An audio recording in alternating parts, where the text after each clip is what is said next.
once again, everyone. This is Atama's Review Corner, Season 2, Episode 2. This review is made possible thanks to the Xbox 360 and its Avatar Connect Fun Labs app. I am your digital host, Atama Darkening. And today, I shall be doing my top 10 best NES games.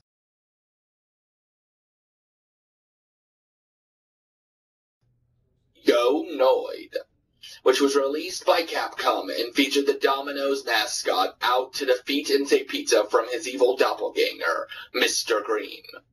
Most people would give this one a bad review, or say it was bad, and for the most part, most likely can be very unforgiving. As for me, it is on here because I enjoyed playing it a lot with a good friend trying to beat it, and it did give many laughs.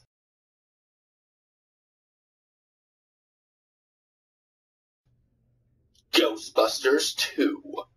Yes, I know. Why would you put such a horrible game onto your list? It sucked and made me want to burn those who made it. But all I've got to come back with is, did you play number 1? Number 2 felt great to play after having to put up with the first one. And even if it was bad, 2 will go down as being a good game, as long as one exists in my mind.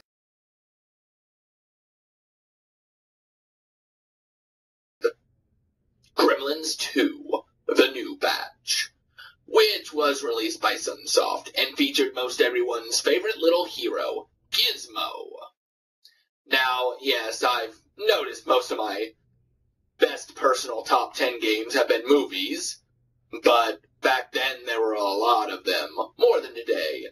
But I was young when I played this one, and when you get to play as Rambo Gizmo, it just makes the game awesome. At least it did for me.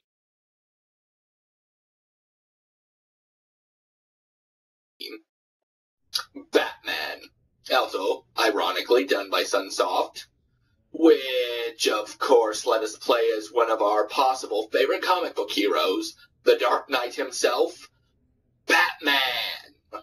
Granted, it was only 5 levels, and relatively short. However, what it lacked in time, it made up in brute force, and being a hard game from time to time, at least for me. I suppose why the game makes it to 7 is because, for as frustrating as it was, I still always would come back to the game, trying to beat the Joker. Always failing.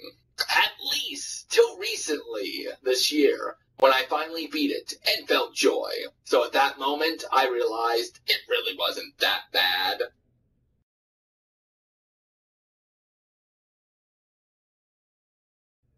The Guardian Legend.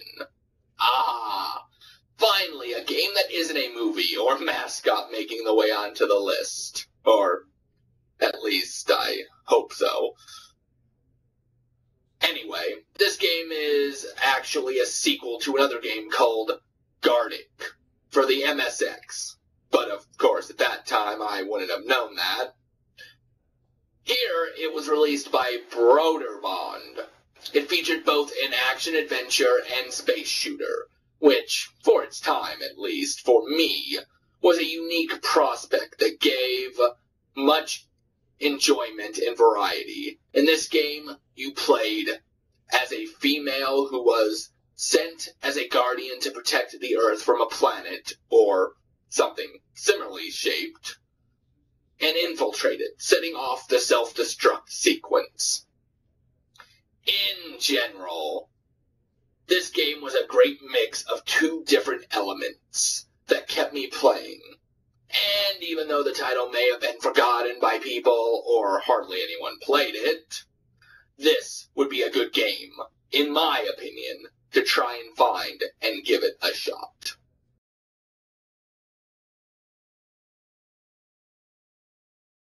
Number 5, Teenage Mutant Ninja Turtles 2, the arcade game. Was released by Konami and brought almost everything good that came with the arcade, and made most forget about the first one.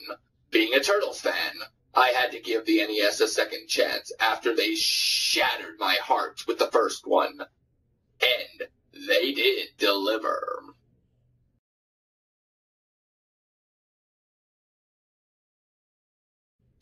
Bucky O'Hare, which was done by Konami and featured the adventures of a comic book and, for a bit, TV show character and his crew of mammals in a parallel universe, fighting for freedom against the sinister Toads. I know this game gets a lot of slack as being bad or hard as well, but I was a big fan of the comic, and even the series, especially back when I was a child and played this. And any game, at least for me, was always fun when you had someone there to joke or play serious with. And the game allowed up to 4 players at once, so even if it was bad, it was bad with friends.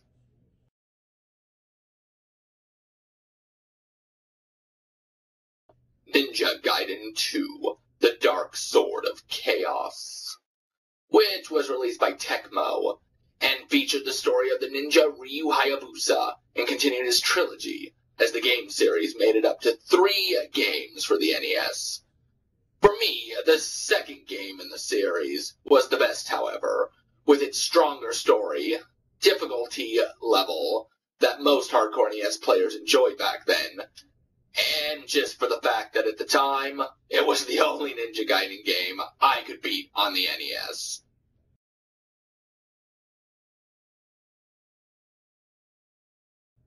Final Fantasy, a game done by one of my favorite companies at the time, Squaresoft, now more commonly referred to as Square Enix, and was one of the first noticeable JRPGs, as they are most commonly known as now as well. And it went on to influence and create a widespread of the genre to the United States. For me, this game will always be in my heart as number 1, even though it didn't get the spot.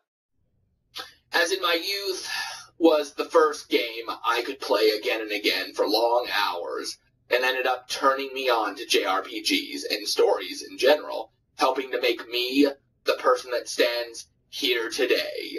However, it didn't get the number 1 spot for this one reason, and here it is.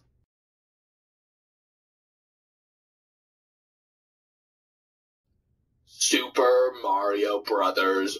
1.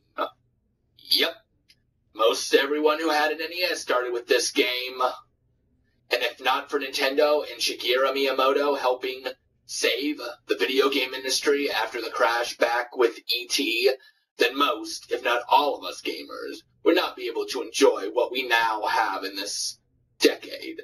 So my deepest thanks to Shigeru Miyamoto and Nintendo for giving gaming a second chance. And even though I may have enjoyed Super Mario Bros. 3 better, this game will always be number 1 for bringing me into the world of gaming.